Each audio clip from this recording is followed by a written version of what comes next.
Hey everyone, welcome to another episode of High Energy Girl. And today's amazing guest is Dr. Susan Corso. She is a metaphysician and an intuitive and has written many books, both fiction and nonfiction. But today we talk all about chakras, the power of them, and how to heal yourself using chakra clearing and strengthening. We had so much fun, I could talk to her for another hour. So let's go and say hello. Hey everyone, welcome to High Energy Girl, a podcast helping women to age stronger because it is never too late to get fit, be strong, and feel sexy. I'm your host, Tracy Gluhide, health coach and personal trainer and founder of highenergygirl.com. Each week, we will either have a guest interview, which will provide you encouragement or an actionable tip to help you age stronger, or I will do a solo episode. Please also join our awesome Facebook group called High Energy Girls, and I'm looking forward to see you on the inside of that group and hope you enjoy today's show. Give a woman a fish, feed her for a day. Teach a woman to fish, feed her for a lifetime. Teach a woman to fish, end world hunger. Have you ever wanted to help people improve their health journey? Have you thought about coaching people with a keto lifestyle? Would you like to become an integrative health coach? Well, the Institute for Integrative Nutrition, or IIN as we call it, is the largest nutrition school in the country. And in 2011, I graduated from their program and became a health coach.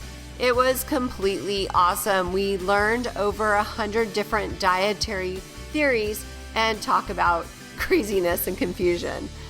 My wish for you is that we can lock arms and create a tribe of health coaches all around the country, all around the world to spread the keto message.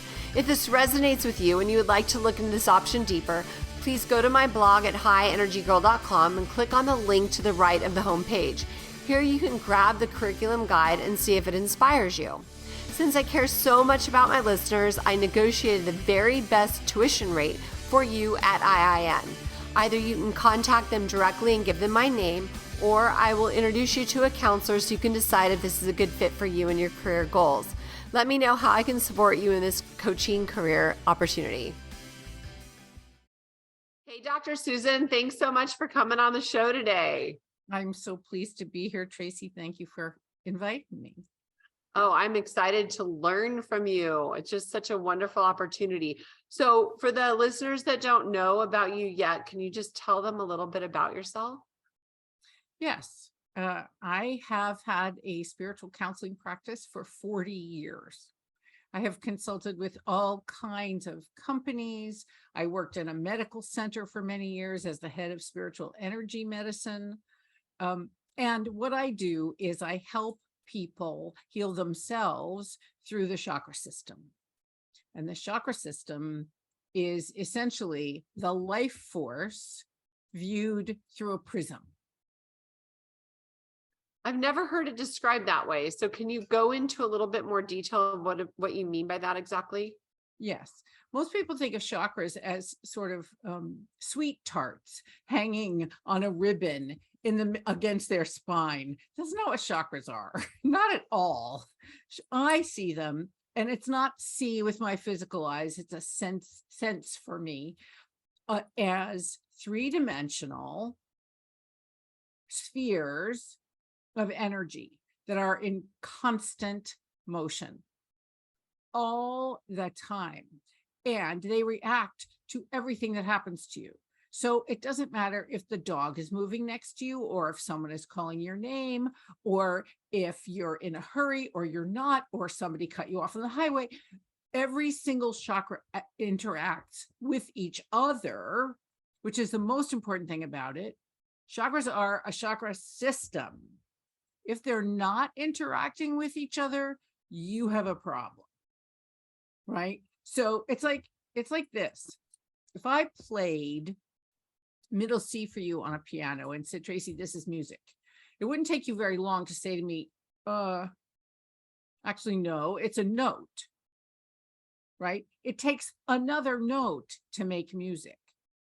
So the chakras by themselves aren't important.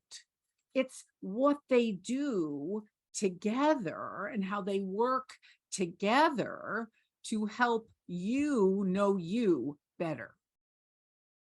So essentially what I'm hearing you say is that, say you were looking at root chakra and you were hitting that note, and it would Right. be C, C, C, C, C, but the way you play the music is just the harmony that they create every day together. Yes, and it's harmony and it's melody and it's tempo and it's pace and it's change and it's timbre. It's everything that you experience. Wow. It's all the yummies and all the ickies and every yummy and icky in between. And you encode your chakras with information. It's like people, Bessel van der Kolk wrote an amazing book called The Body Keeps the Score.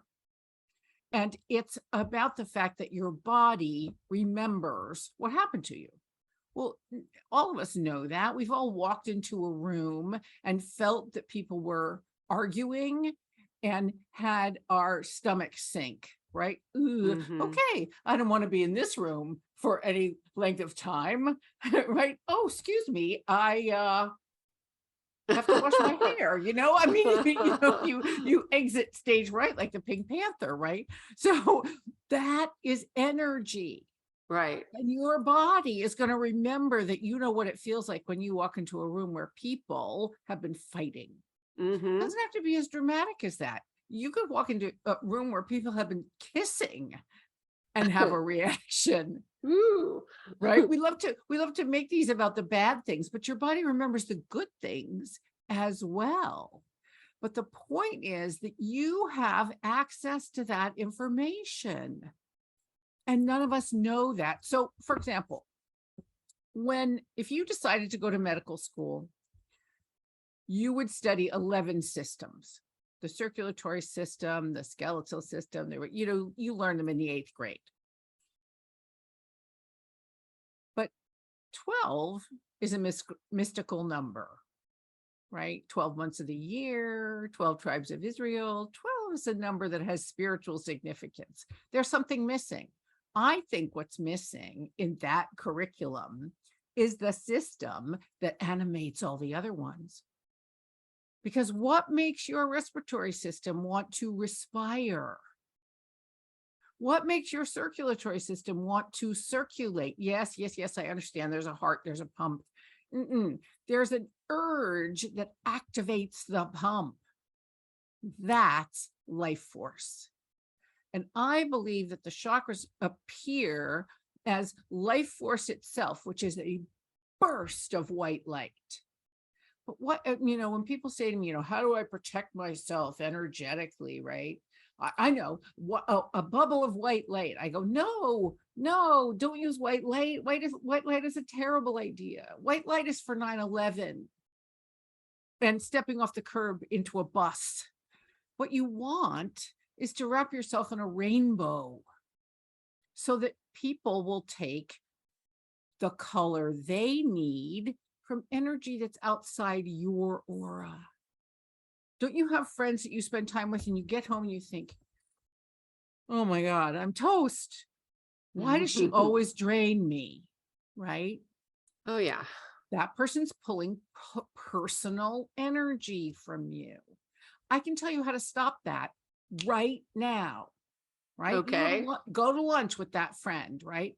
Instead of matching chakras with her, turn your body just a little bit, just a tiny bit, right? You can feel it. I just did it to you.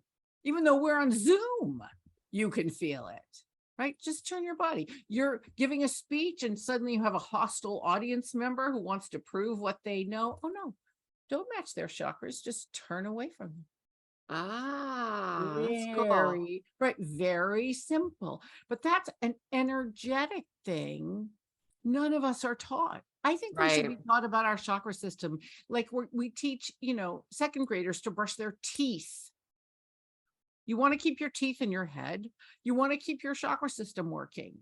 The way you do that, and don't burn it out. And you can't really burn out a chakra system, but you can overuse it. You can choose one over the other and push, push, push, push, push. You know, people like that, right? So do I, where you're like, whoa, wait, could we chill and just lean back in the chair for a minute and actually have a conversation instead of you doing rah-rah at me all the time?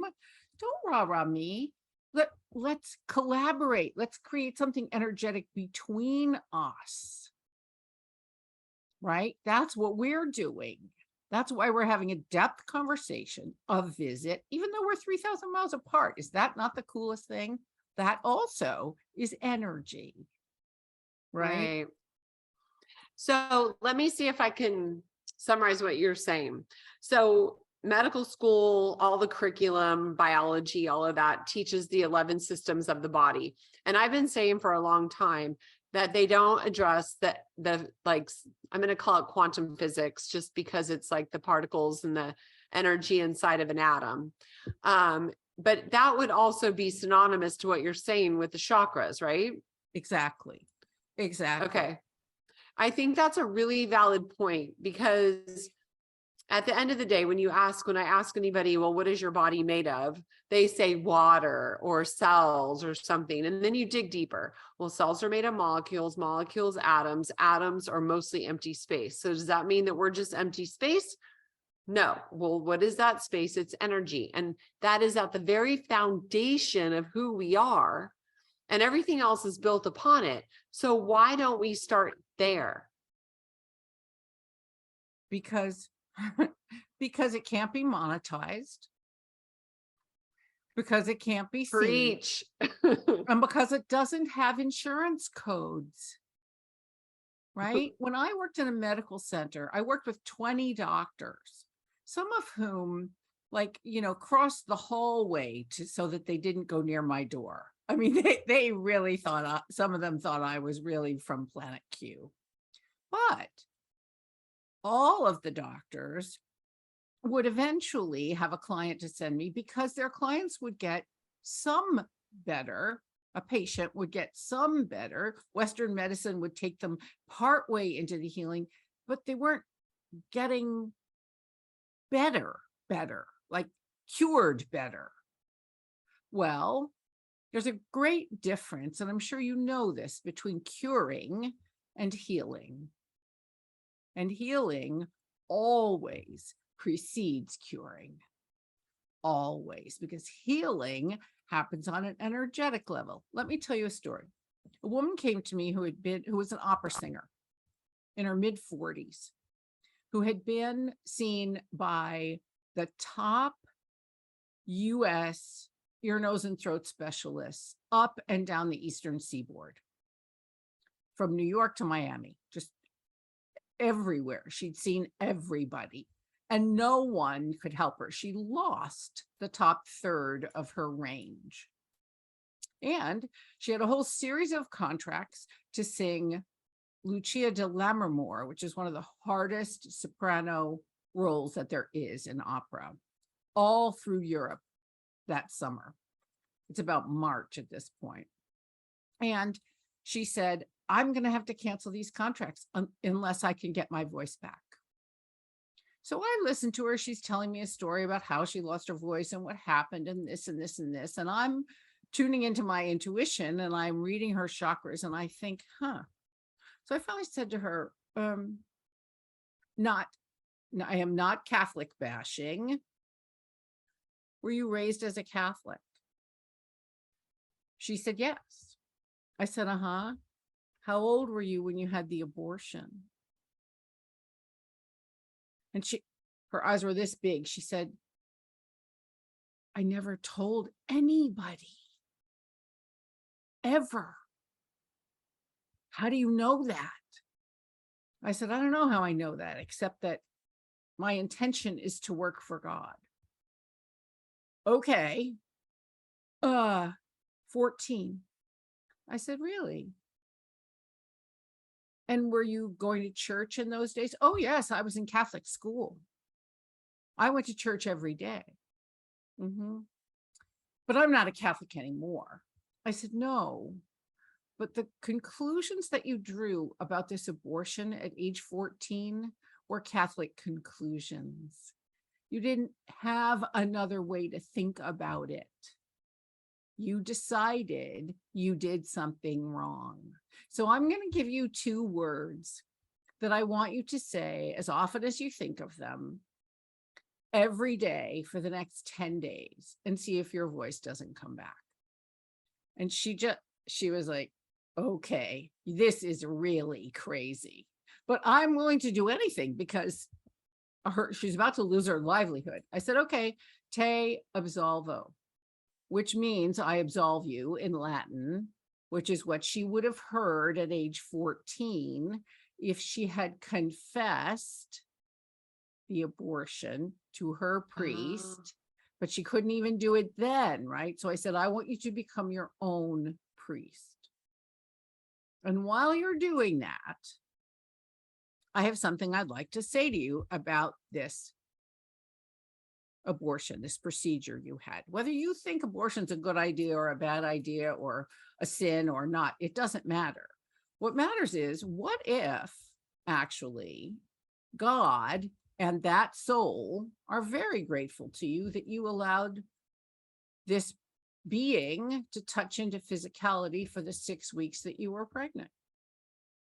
What if you actually did a service to that soul and the soul only needed to be incarnate for 6 weeks? Well, she was completely startled, and 10 days later, my phone rang and she had her voice back. Wow. Oh my gosh. Hold on 1 second, Dr. Susan. I got to get this out of my dog's mouth. It's okay.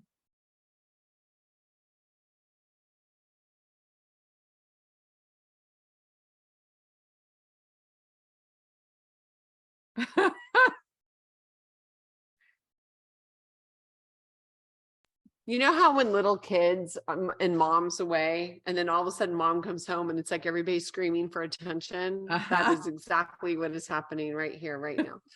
They're like, it's okay. Grabbing shit. They never ever. I don't get thrown ever off do my this. game. It's okay.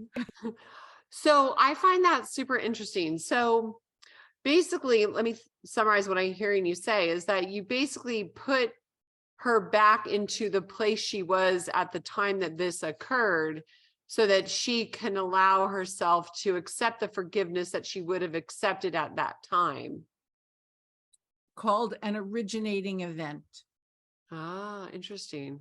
So often Western medicine deals with symptomology. Western medicine deals with symptomology. Western medicine deals with what can be measured.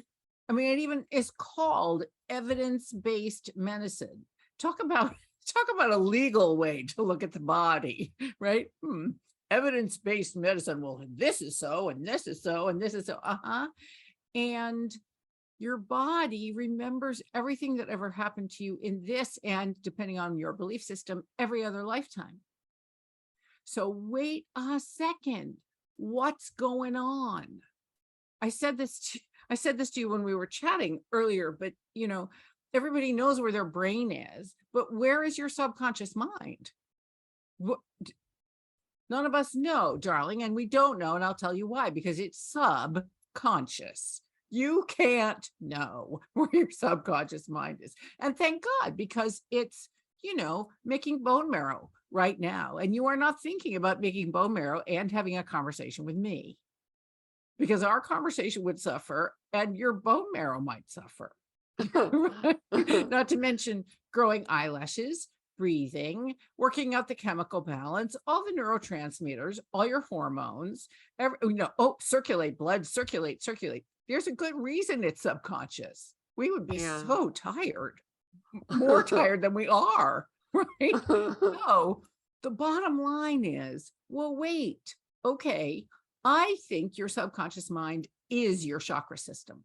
That's where the mind is, which is why so few of us know about it, because we have been taught mind over matter, but instead what we use is brain over matter. right? Mm. So it's, so it's Monday afternoon at work and you have a little bit of a sore throat and somebody says, let's go dancing tonight. And you go, oh, my throat's a little sore. I really should go home and drink tea and read my book and not talk. But you don't, you go out dancing, you have a fabulous time. It's really, really fun, but you stay home from work on Thursday because you didn't pay attention on Monday. You get the information all the time. Your chakras are constantly trying to talk to each other and to you, but it requires a couple of things. First of all, it requires that you pay attention. And between you and me, it's not a mistake that expression is pay attention. It costs you to pay attention. Right? I mean, if I'm having a conversation with you, I'm not meditating. I'm just not. Now, a part of me may be, I'm certainly witnessing what's happening. And I am a person who has meditated for 45 years. So I have a little bit of experience, right?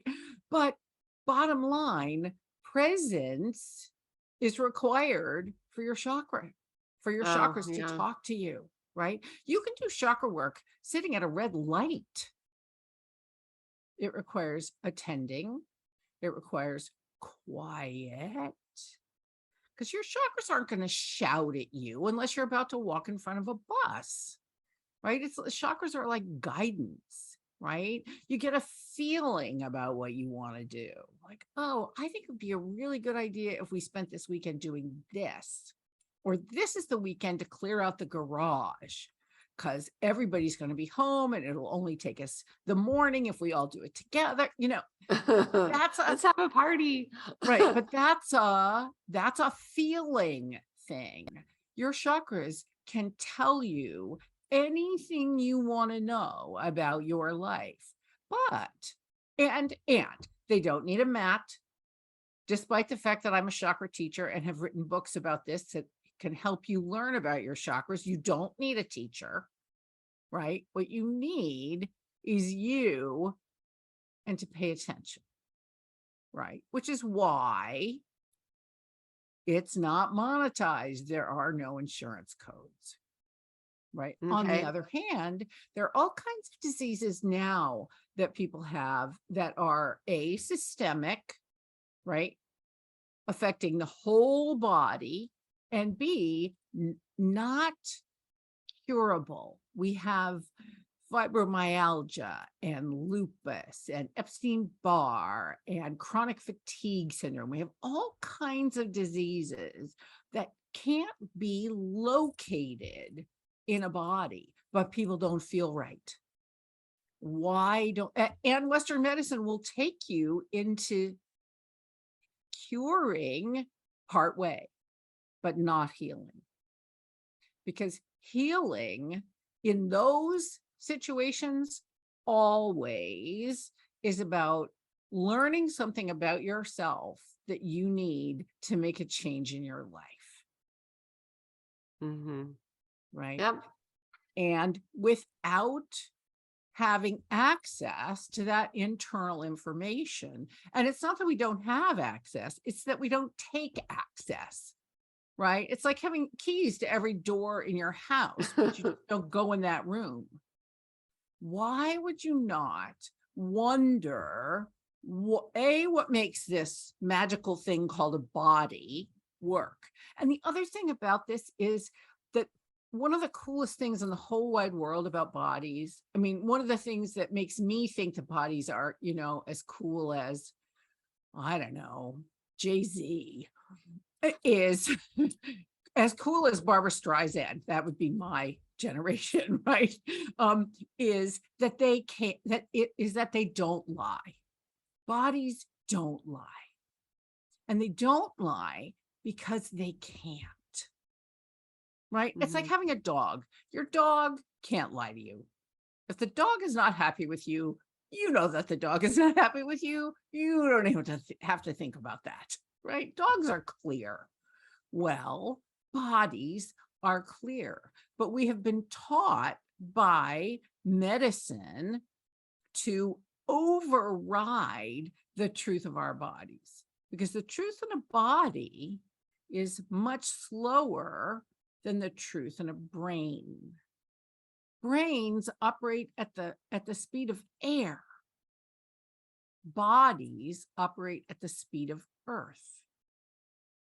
Well, moving earth is slower than blowing out of breath, right? So we have to slow down and pay attention. And when we do, oh my gosh, the world opens up, which is why, at the risk of touting my own books, but I wrote eight workbooks about the chakras, the major chakras. And the purpose of them is to help you access what's in your chakras from the past, what they're telling you about now, and to help you program what you want for your future through your chakra system. They're called energy integrity, and there's a different one for each of the 8 major chakras. Well, so the point is, okay, a lot of information is in the chakras. You have an encyclopedia. Great. So what do you want to know? Well, what did you learn about, let's just pick one, money from your family? Oh, nothing. None of us learned anything about money from our families, did we? Well, of course we did, right? One of my mother's favorites was, money doesn't grow on trees, right? And I, being the smart aleck I was, said to her one day, actually, money's made of paper, and paper's made of trees. So you're exactly wrong. I think she sent me to my room for a while after that. So can I ask you, I need to ask you a couple questions before I forget. So what I feel like you're saying earlier was, is your chakra also aligned with your intuition? One of the chakras is where your intuition is seated, where it lives, which is your third eye. So yes, it's aligned with your intuition, and it gives information the same way your intuition does. So if you are a person, for example, who's clairvoyant, you'll probably close your eyes and see your chakras. You won't, it's like, I can see your aura if I look, if you give me permission. Okay, that would be fun. Go for it. Okay. So I can't see it like colors around you. I see it in my mind's eye. Okay. I go, oh, okay. Wow. So when we first started, your aura was racy fast because you had to hurry, right? And you were tearing to get to where you had to be and get us on time and blah, blah, blah, all that stuff, right? Okay. But as we've been talking, it's gotten much bluer. And it's because you're talking. So that's your throat chakra, turquoise, right here. And your brain is engaged. So you're thinking, oh, wait, what about this? What about that? I'm curious. But so there's indigo. There's a lot darker blue. Indigo is that color blue that no one knows what it is. It's blue purple. Okay. Right. So violet is your 7th chakra. Indigo is your 6th chakra. Turquoise is your 5th chakra. So it's between those two. So your aura is calming down. Before, it was much more jagged near your body. Yeah. I mean, you just took a deep breath. I could see it, right? Well, that's what happens. Now, I tend to be a calming influence on people, even though I'm animated and energetic and excited about what I love to talk about, which is this. I'm a person who is relatively calm.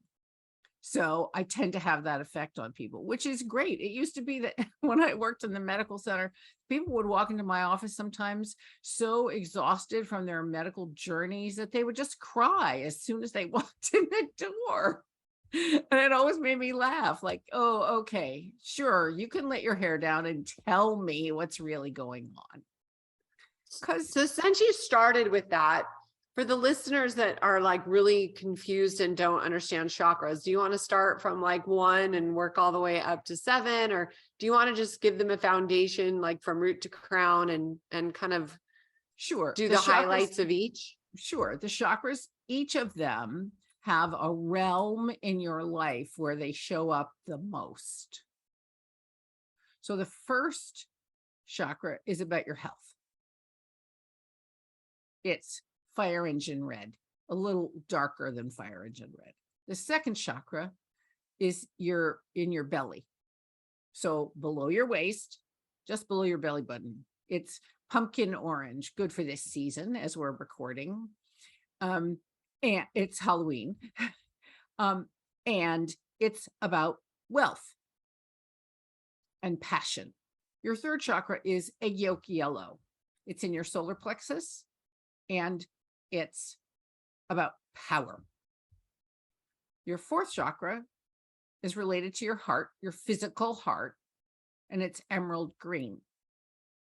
Your fifth chakra is turquoise, and it's about expression, all kinds of expression, creativity. Your sixth chakra is about intuition, which is indigo. Your seventh chakra is violet, and it's about abundance. And I work with an eighth chakra, which I discerned in meditation and then discovered that the rabbis in the diaspora of Spain, the Kabbalistic rabbis in the 1870s, discovered this eighth chakra, which is rosy pink, and it lives about 6 inches in front of your thymus gland. Most people know about the thymus gland because of HIV/AIDS, because that's where immunity, the thymus gland is in charge of immunity. But this chakra is about emotional, psychological, and spiritual immunity, as well as physical immunity. Wow. So this is where you are able actually to forgive someone who's unforgivable, right? Your personal heart can't forgive someone who hurt you, mostly. I mean, you can, but most of us self-manipulate in order to forgive. And that's not what real forgiveness is. Real forgiveness is taking the emotional barbs out of something. So when you can't forgive somebody and it's hurting your heart, scoop it all up like just so many hurt dust bunnies and put it in your eighth chakra.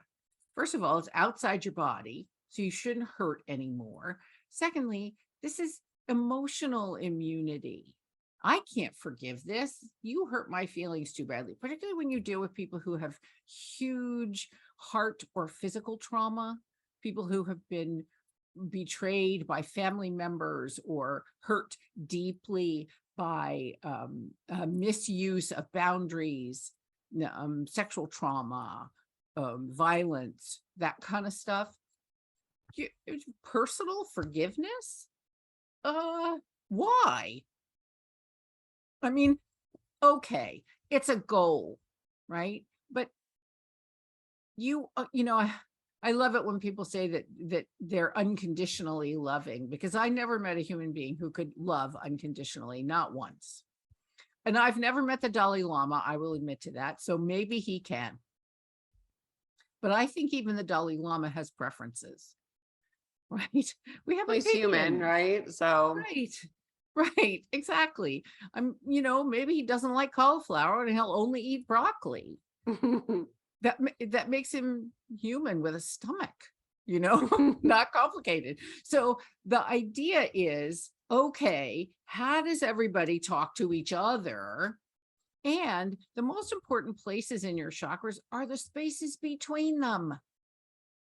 So they go to support one another, which is interesting because the chakras actually have correspondences, physical correspondences to the endocrine glands. And the endocrine system, I used to know a doctor who called it the sphinx of the body. I always liked that. It was the riddle. And the reason is because the endocrine system adjusts for itself. So I'm sure you've heard people say that their adrenals are blown out. Me. Okay. So what happens when your adrenals get blown out is that your thyroid works harder. So you go to the doctor and you're tired, and the doctor thinks, oh, you have a thyroid problem. The endocrinologist thinks, I wonder where this started. Right? So if you have an adrenal problem, and a lot of women have adrenal problems,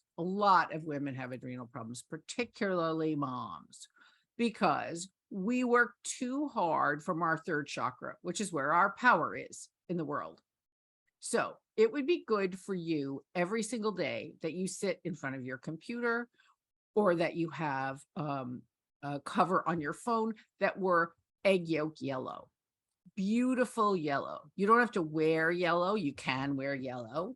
You can paint your kitchen yellow. You can do whatever you like, but go get a piece of origami paper and make sure that it's right above your eyes, or right above your computer where your eyes can see it.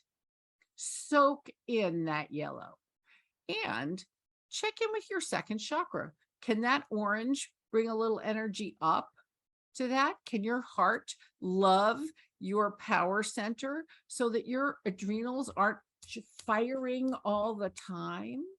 And that will make you less tired because your thyroid will calm down and your adrenals will start to come back. Interesting. Well, what happened was I was having irregular heartbeats occasionally. And so I thought something was wrong with my heart. So I went to this, I don't even know how to describe this energy doctor. He does acupuncture, but he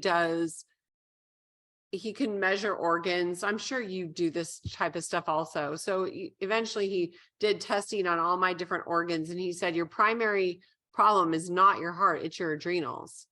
And I'm not tired. I have a lot of energy, but then at night when it's bedtime, I'm just out. But I'm like a high performer, like wake up at 5, go really fast all day.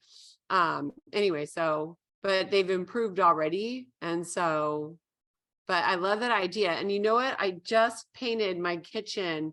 I want to say it used to be bright yellow, and I just painted it like a light taupe a few months ago.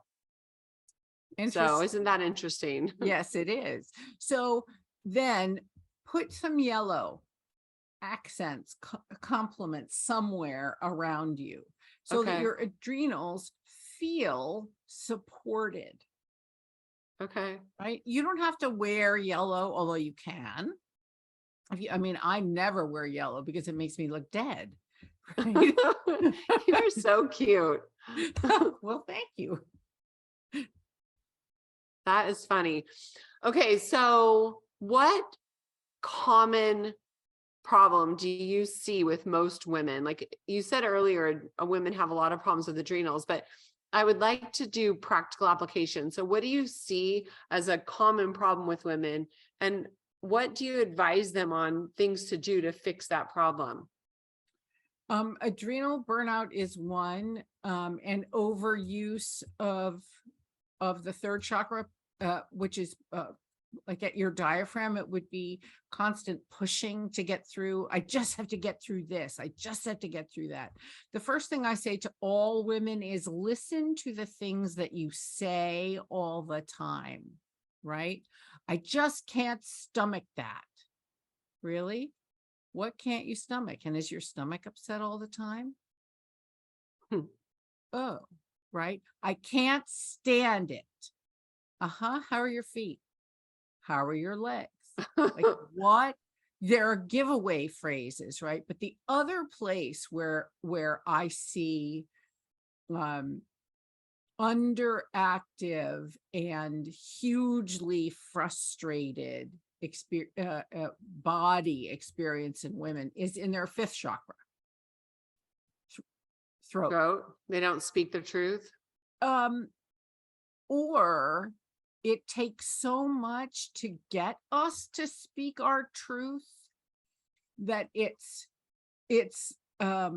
that's what gives people TMJ. That's what gives people neck trouble. So often people have come to me with neck trouble and it turns out to be throat trouble.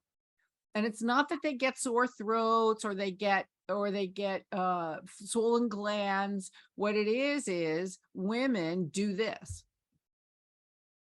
We hold our expression back physically, and it misaligns our necks.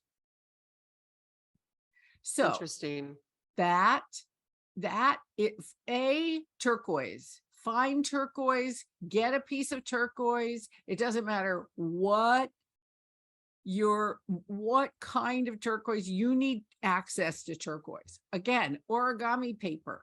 Go to the art supply store and pick pretty colors, right? Colors that you're drawn to. I had a woman come to me once, actually a doctor sent her to me, an MD doctor.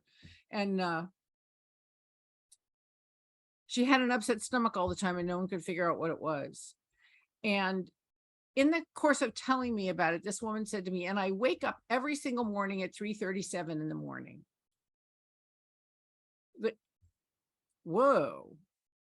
So in Chinese medicine, there's something called the Chinese hours, and each hour has an organ associated with it. In her case, that meridian is the lung meridian, and the emotion that's attached to lung is grief.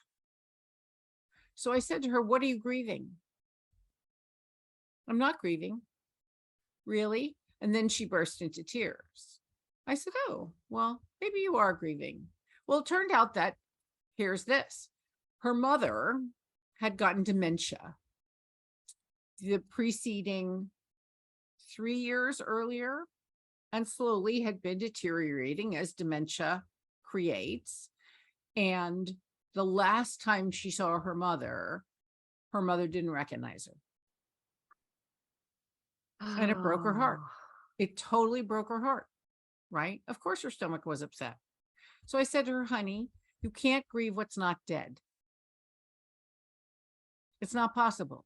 You're trying to grieve what's not dead, which is why your stomach's aching, right? You can't, there's no logical, emotional path to this grief. It's just going to recycle, which is why you're not finding a solution. So the bottom line is, yes, you may grieve the mother you used to have. You may grieve the mother you wish you had, but you cannot grieve the mother you currently have because she's still alive. And you can't grieve in advance, right? Right? I mean, it'd be nice, but you can't. When there's loss, there's real loss, and there's something that comes with that, right? Which is release. Well, within 2 days, her stomach pain was gone because she had a place where she knew how to put those feelings, right? Wow. Okay. Well, that's what we do. Women often don't speak up, or we speak up against our training. I mean, this never makes me very popular, Tracy, but I am going to say it anyway.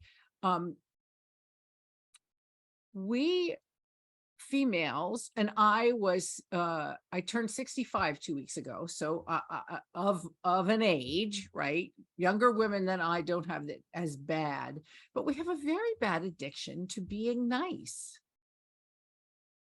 Only the nice problem, the real nice problem, is that what it really is deceit. Because you're not being authentic?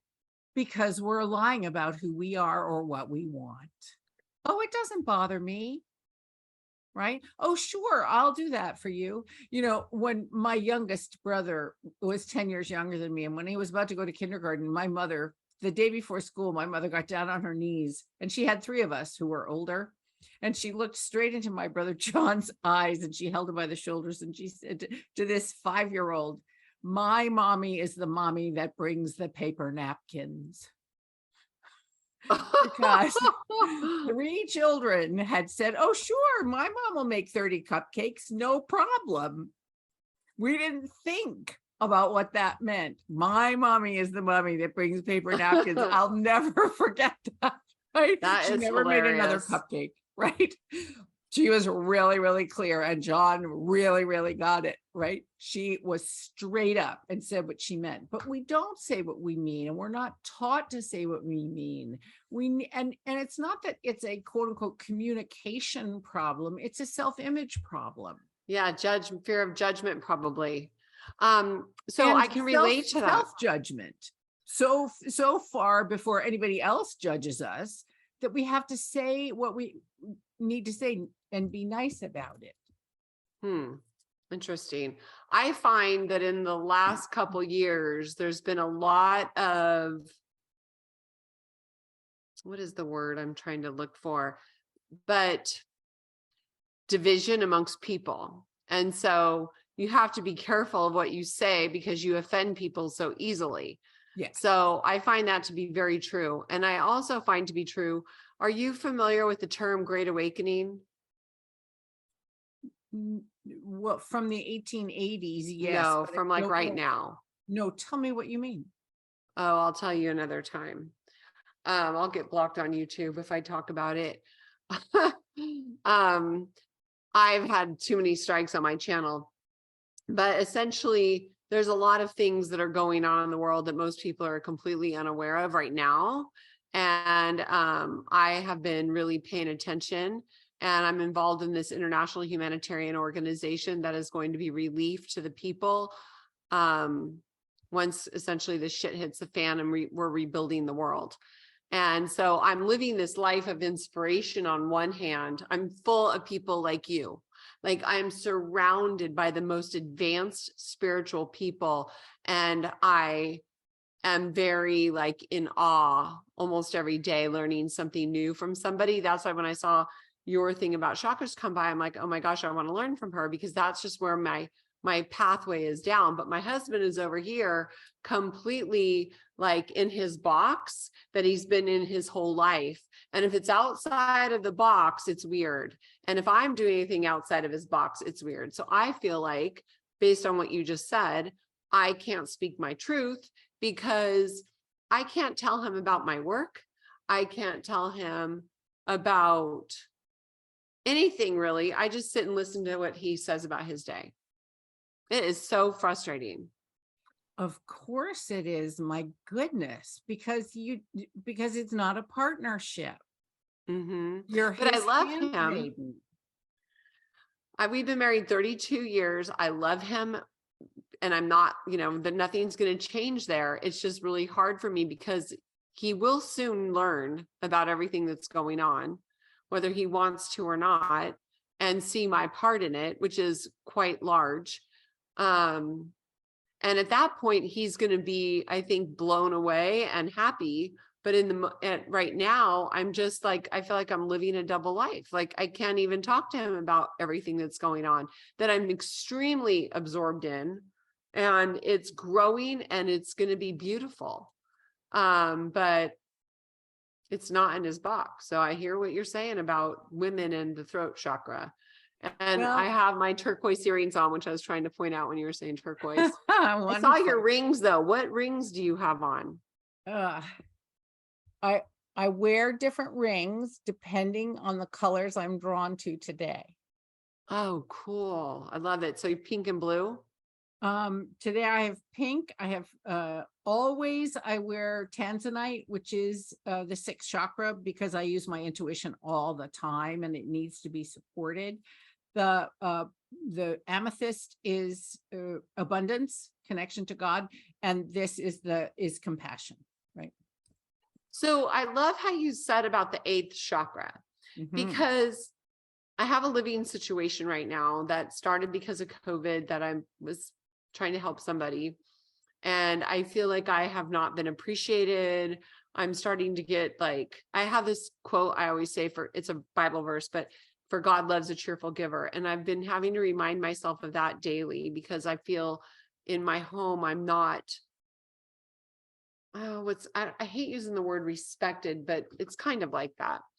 And so can you please describe if you have some relationship that you wish would be better and you keep putting yourself out there, keep trying to improve the relationship, but that door is constantly shut in your face. Is that what you were describing, of taking that, wadding it up and putting it into that eighth chakra? And I would run that relationship through my sixth chakra and ask if I was actually serving, or if I was serving some karmic or ancestral guilt that needs to be acknowledged and self-forgiven. Right. So the question is, why are you in relationship with someone who cannot honor, acknowledge, or see you? Well, it's not by my choice, to be honest, but I hear what you're saying, because And that's how I'm yes, God feeling. does love a cheerful giver, but not a cheerful giver at her own expense. Okay. Right? Is it hurting you? If it's hurting you, then the next time that door slams in your face, pay attention. Where do you feel that in your body? Because my bet is going to be, it's a third chakra problem, not a heart problem. It's a third chakra problem, or it's a second chakra problem, or somebody is manipulating. And that's what doesn't feel good. Yeah, So I can feel that. in that scenario, you stop offering. Yeah, I'm at that point. Asked. You wait to be asked, because if that person has a need and they start to acknowledge it, then you can make a choice about whether you choose, is it for your highest good to choose to meet that need, or to say, I'm sorry, I'm not available for that. Okay, I like that. Yeah, I'm at the point right now that I'm just like not going to put any effort out anymore. I'm just done. There's so many times when you try and you try and you try and all of that. So, Dr. Susan, I have to tell you, I could talk to you for a whole nother hour. So either you're going to have to come back on one of these days. I would be glad to. But I mean, I'm so fascinated by this whole conversation. And so if people wanted to find you, dig deeper, look for your workbooks, where are you? How can they find you? First of all, I'd like to offer a gift to your listeners, a free gift. And I actually mean a free gift, so they don't have to put their email address in to get it. Right? There is a second screen that lets you join my mailing list if you want, but this free gift is called the Chakra Less Mores. What I find is that people hear about chakras and they want to start right now. Right? So I created binaries of behavior for less mores. So one thing to do less for each chakra, one thing to do more for each chakra. So let's do the first chakra, right? So the first chakra is your survival. It's food, clothing, shelter, warmth, cool, the things that you need, air, water, that kind of stuff, right? So the less is complain less. The more is thank more. And there's one for each of the chakras. So I have digital downloads where you can download the less mores at chakras.susancorso.com, which I'm sure Tracy will put in the show notes if I ask her. And you can start your chakra work right now. So that's the first thing. The second thing is the workbooks are only on Amazon because they are actual workbooks. I wrote the books, but you do the work. So they're physical books that you order, and with questions and lists and pictures and things that you draw so that you can figure out what's going on in your own chakra system. And there are 8 of them. And in the book description on Amazon, Energy Integrity by Susan Corso, there is a list of, if you want more of this, choose this workbook. If you want that, choose that workbook. Now, my recommendation would be to do them all, but you can't, this is not something to do fast. Chakra work isn't fast, but the difference about chakra work from a lot of this kind of spiritual work is that it's permanent if you do it. If you really do it, it sticks, right? So this is not, what do I think about what I learned, blah, blah. This is, what do I feel in my body about what I learned, about survival, about wealth, about power, right? Oh, power, that'd be a good one. Let's learn about that. All right, that's the yellow workbook. So the point is, you get to explore your own system, which is very exciting as far as I'm concerned. I have two websites. One is susancorso.com, which is not about the life that I'm talking about at all at the moment, but I'm a novelist, and I've written lots and lots of books about people, Tracy, like you and me, because I couldn't find any books about people like us. So how fun. So they're fiction? Oh, yes, they're fiction. So I write a whole series of books about an intuitive investigator who solves her cases by listening to a voice in her head. I write a series of romances about a chosen family where people are really connected and they help one another for real. And I just started an historical fiction series. The first one is Jezebel Rising, and it's about 4 women who don't follow the rules in the 1890s. Oh, that's awesome. Yeah. So I was looking for people who live based on their spiritual principles in books, and they don't exist. So I thought, okay, I'm writing the books that I want to read. Forget this. So I've written more than 30 books. So wow. Yeah, lots and lots of books. So all that can be found on Amazon or wherever ebooks are sold. I mostly do ebooks because I'm into saving the trees. I'm a writer, I use too many trees as it is. So yeah, no, I'm with you. I have learned a lot. Like, why do we build houses with wood?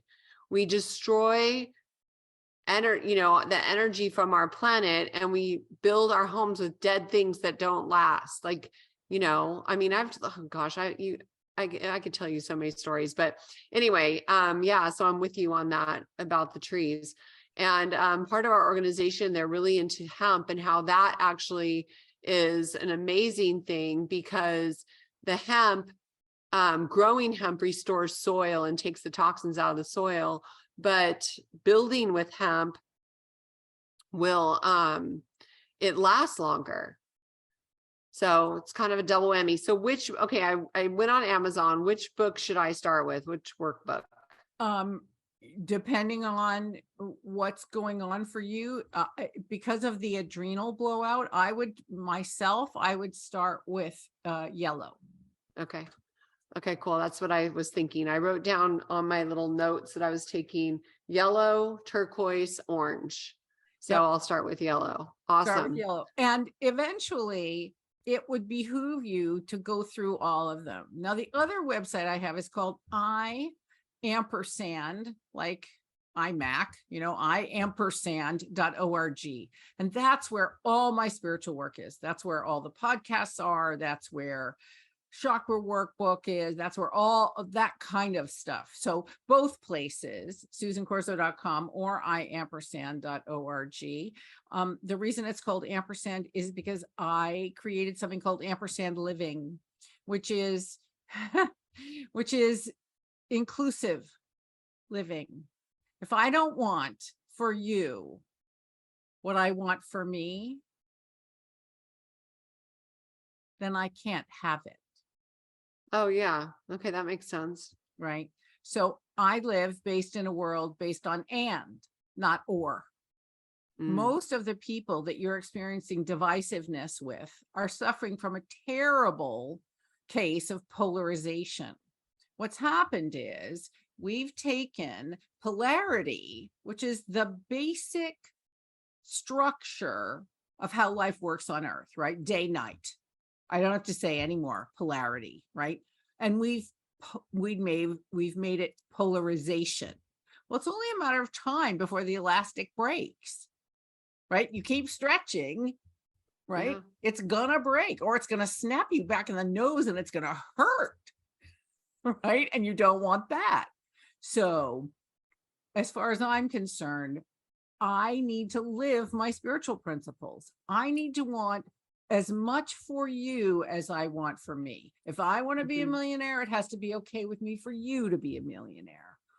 And if it isn't, if I think that other people have to suffer for me, I mean, that's why I say people don't live based on free will anymore. We live based on free won't, right? Here's what we do. We talk about and we think about and we spend a whole lot of time on what we don't want, not what we do want. Hello? Really? Human beings don't not do things very well. Whatever you do, Tracy, don't think about the Statue of Liberty. How fast? And then, of course, you do. Right. Don't think about the Statue of Liberty in a tutu. Now she's twinkling along at the top of a music box, right? Yeah, you can the see power it. of suggestion. We can do it. Everybody does that, which is why thinking about what you do want is the empowering place. Oh, yeah. It's like, do you know Abraham Hicks? Sure. Okay. She always says, think about what you want, not the absence of it. I also want to show you this really quick. Have you seen this book, The Complete Works by Florence Shin?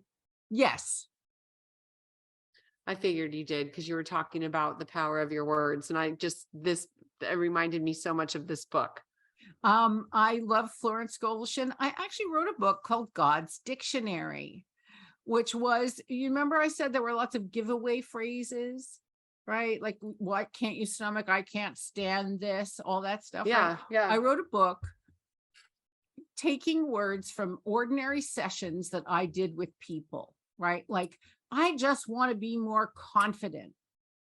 And I wrote what the spiritual etymologies are of those words, right? So confidence, a good one. So con means with, and fident is our word fidelity, right? From fidere, fidelity. So when you are self-confident, what are you? You're loyal to yourself.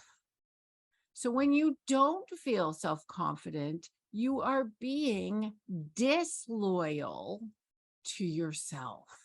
Wow, that is something so good. I was talking to a woman today who she channels, very spiritually channel, like good stuff, but she doesn't trust herself, but she's had so many confirmations. And I told her, like, I'm a fitness girl. And I said, if I look at a barbell and I want to lift it and I tell myself I can't lift it, then I'm not going to be good. But if I tell that bitch I'm going to own her, I'm going to pull that barbell up. And I said, you've got to do the same thing with your gift, because you're helping people with this gift, and it's a positive, good thing. So anyways, that's funny that you said that. I want to see that book. That is beautiful. God's Dictionary. You can also find that on Amazon. Okay, God's Dictionary. Got to write that one down too. Okay, Dr. Susan, you are lovely. Thank you. Like I said, I could talk to you for hours. So if you ever want to come back, send me over an email, and please send me links so I can post everything in the show notes, because I feel like I don't have all those in the notes. I promise I will. I absolutely promise I will. Tell me when you think this will be live so that I can prepare and put it in my newsletter and on, all that.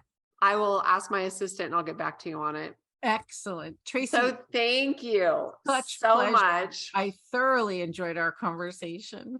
Me too. Okay, that was super fun. You guys, I ordered the yellow book that she recommended to me because of my adrenal issue. And so I'm excited to be using that workbook and go from there. But I could just see her as being a friend. She's so cool. So please check out all her links on the show notes page at highenergygirl.com/show.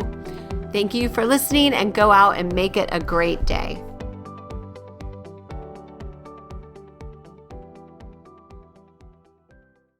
This podcast contains the opinion and thoughts of its host and guests. It is intended to provide helpful and informative material on the subjects covered.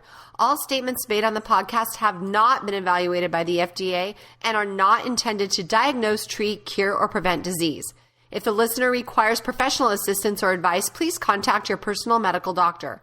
Both host and guest specifically disclaim any responsibility for any liability, loss, or risk, personal or otherwise, which is incurred as a consequence directly or indirectly of the use and application of any of the contents of these episodes.